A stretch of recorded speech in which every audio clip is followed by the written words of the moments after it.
ATM യന്ത്രങ്ങൾ നന്നാക്കുന്ന സാങ്കേതിക വിദഗ്ധനാണ് പിടിയിലായ വിനോദ്. ഡൈബേർട്ട് എന്ന ATM കമ്പനിയിലെ ടെക്നീഷ്യനാണ് ഇയാൾ. വിവിധ ബാങ്കുകളുടെ ATMകൾ പലപ്പോഴായി തകരാറാവുമെന്നതിനാൽ ഓരോ ATM യന്ത്രത്തിന്റെയും താക്കോൽ സ്ഥിരമായി വിനോദ് സൂക്ഷിക്കും.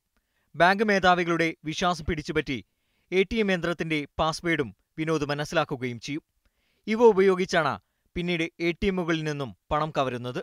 ബദിയടുക്കയിലെ കനറ ബാങ്കിന്റെ ATMൽ നിന്ന് പണം കവർച്ച ചെയ്തപ്പോഴാണ് വിനോദ് പോലീസ് പിടിയിലായത്.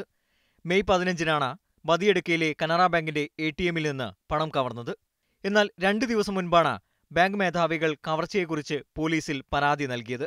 സമാന രീതിയിൽ മറ്റു പല ബാങ്കുകളുടെ ATMലും കവർച്ച നടക്കാൻ സാധ്യതയുണ്ടെന്ന് ജില്ലാ പോലീസ് മേധാവി പറഞ്ഞു. ഇതിനേക്കാൾ മുമ്പ് 2013-ൽ ഫെഡറൽ ബാങ്കിൽ കടവന്തര ഫെഡറൽ ബാങ്ക് 39,000 അത്ര എടുത്തതായി അദ്ദേഹം സമ്മതിച്ചിട്ടുണ്ട്. ഇന്നും ഇങ്ങനെ കുറേ കേസസ് ഉണ്ടാവും. മൊത്തം സംസ്ഥാനത്തിൽ തന്നെ കുറേ കേസസ് ഉണ്ടാവും. വിനോദ് 2013-ൽ ഫെഡറൽ ബാങ്കിലെ കടവന്ത്ര ATMൽ നിന്ന് 39,000 രൂപ കവർന്നിരുന്നു.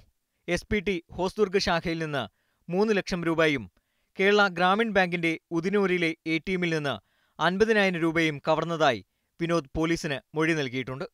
മീഡിയ 1 കാസർഗോഡ്.